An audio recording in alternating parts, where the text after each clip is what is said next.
Salam sehat siswa kami seluruhnya. Materi kita untuk kelas 12 ini semester genap harus selesai di bulan Maret ya.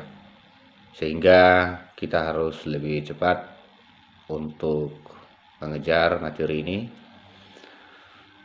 Adapun materi kita di kelas 12 ini sangat sederhana sekali sebab sudah kita dapatkan pengantar akuntansi yang membahas perusahaan jasa. Di semester ini kita akan mempelajari akuntansi perusahaan dagang. Akuntansi perusahaan dagang perlu kita lihat bahwa dikatakan perusahaan dagang karena bidang usahanya dagang. Bidang usaha dagang ini operasionalnya adalah membeli barang dagangan dan menjualkannya kembali ke pasar barang dagangan tersebut tanpa merubah wujud, tanpa merubah sifat, tanpa merubah kegunaan barang dagangan tersebut. Sebagai contoh, beli kayu balok oleh perusahaan dagang Panglong, jual kembali kepada para konsumen atau pengguna. Kayu balok itu tidak merubah terlebih dahulu lalu jual, bukan, dia langsung jual. Beli gula dalam jumlah yang lebih banyak lalu jual lagi gula, itu perusahaan dagang. Beli beras dalam jumlah yang banyak lalu jual retail atau eceran dalam jumlah sedikit kepada konsumen, itu barang dagang. Tidak merubah. Merubah, kalau ada merubah berarti itu sudah menjadi perusahaan industri.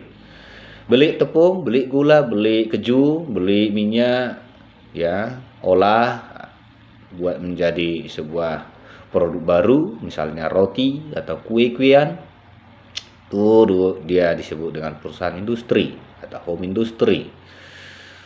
Nah, yang lalu kita sudah pelajari perusahaan jasa, yaitu menyediakan jasa.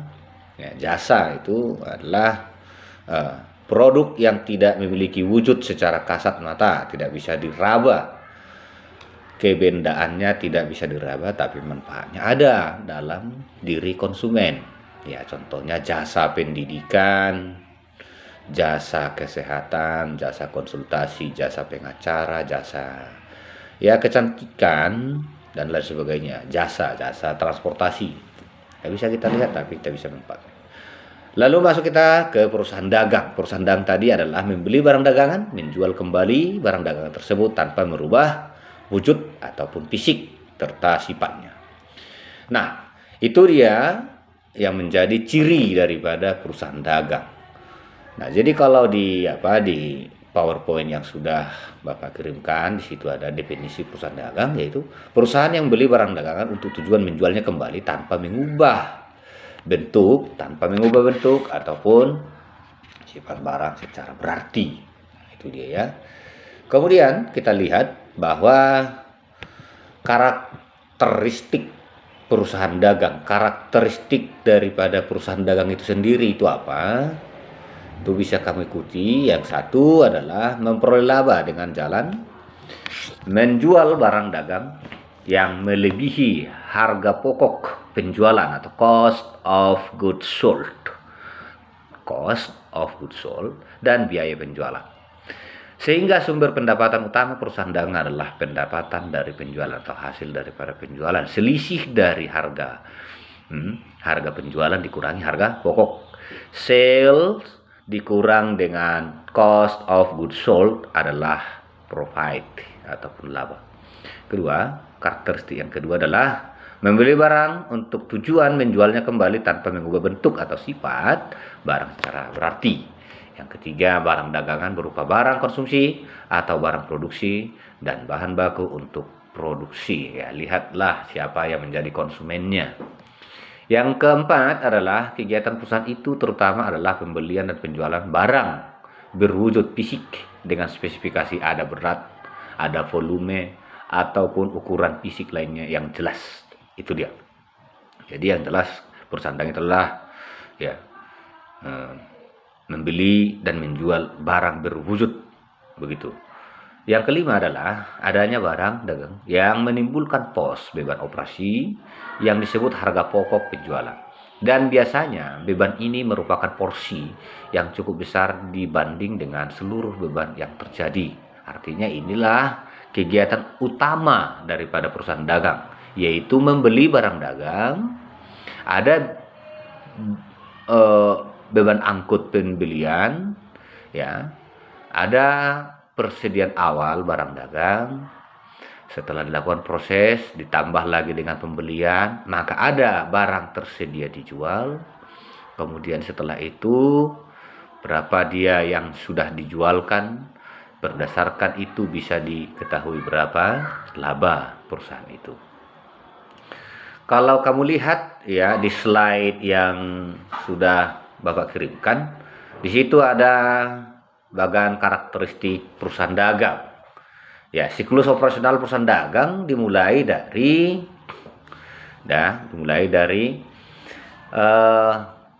pembelian barang dagang. Karena kan bidang usaha perusahaan dagang itulah membeli dan menjual kembali. Nah, itu dia. Nah, jadi kalau dilakukan pembelian, tentu kalau dibayar tunai berarti dia itu pembelian tunai.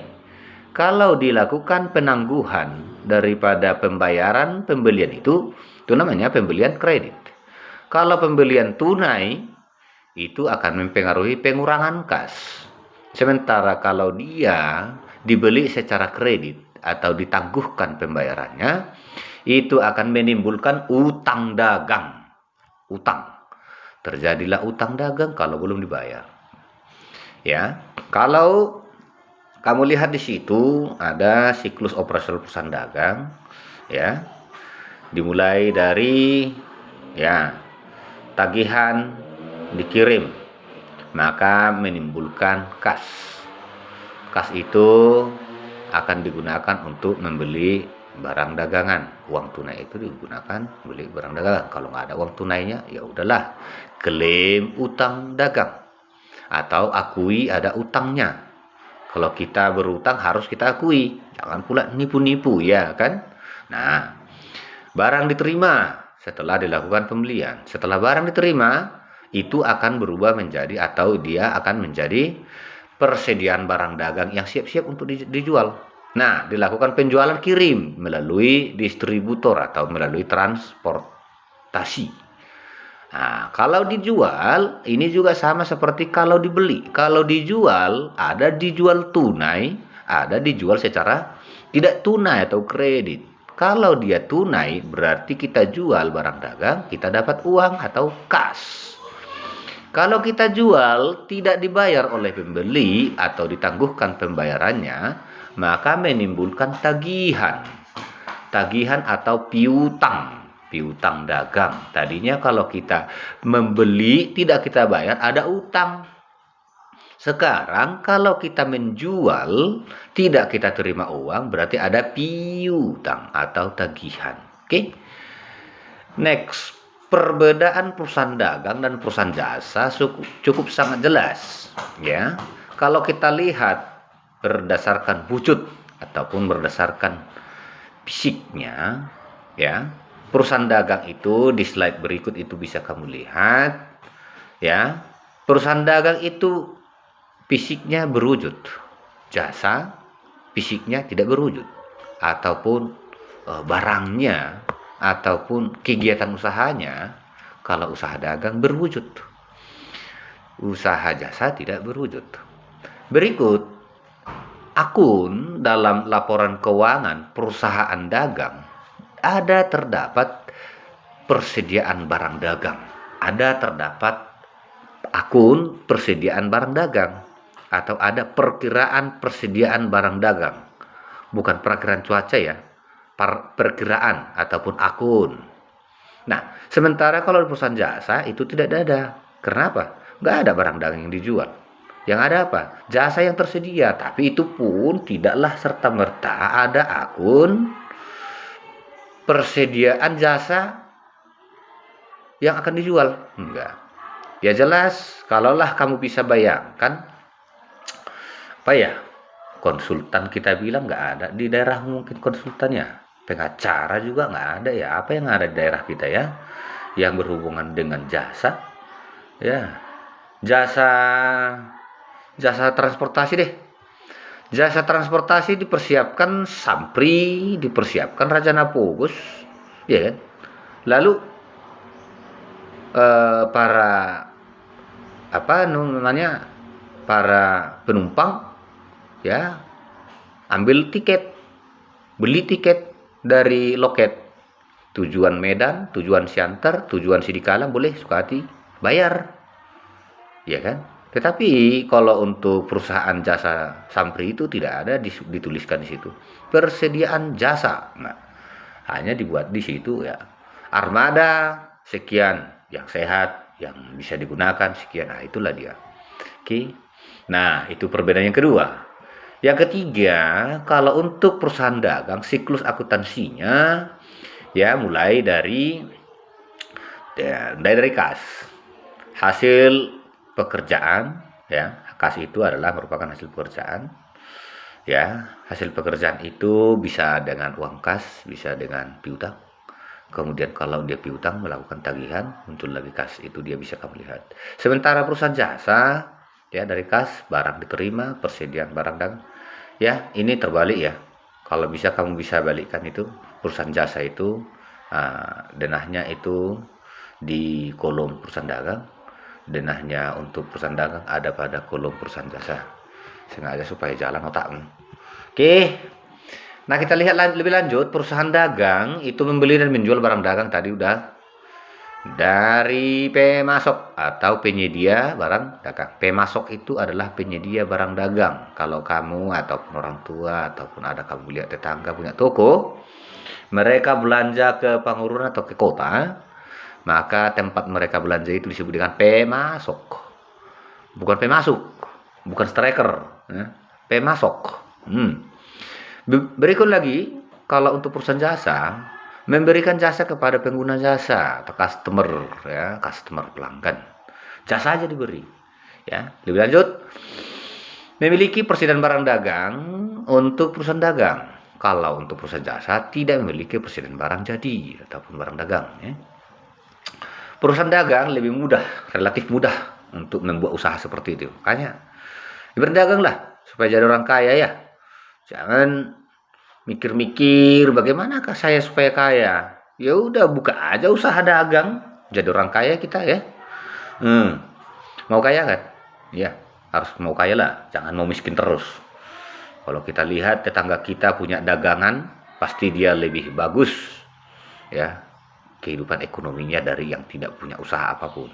Kalau kita hanya ya berpangku tangan, tidak punya bisnis, susah itu. Mau jadi orang kaya. Kita lihatlah orang-orang kaya itu yang datang dari luar negeri ke Indonesia, dijajahnya ekonomi kita kan. Oke. Nah, makanya jangan mau terjajah. Jajahan sekarang ini bukan angkat senjata lagi, tapi sudah angkat duit. Siapa punya duit banyak, maka yang tidak punya duit akan dijajah. Oke. Nah, itu dia ya. Berikut rekening yang ada pada perusahaan dagang. Nah, itu rekening atau akun atau perkiraan. Kita lihat slide yang berikutnya adalah pembelian, retur pembelian, potongan pembelian, beban angkut pembelian. Bisa kamu lihat itu, apa itu namanya pembelian, apa retur pembelian, apa potongan pembelian, ada beban angkut pembelian. Berikut lagi ada rekening penjualan, retur penjualan, potongan penjualan, dan beban angkut penjualan. Berikut lagi yang membedakannya perusahaan dagang dengan perusahaan jasa, ada utang dagang, ada piutang dagang. Di perusahaan jasa tidak ada itu. Oke, itu saja dulu pengantarnya. Nah, dan kamu lanjut juga ke materi yang berikut. Terima kasih, salam sehat.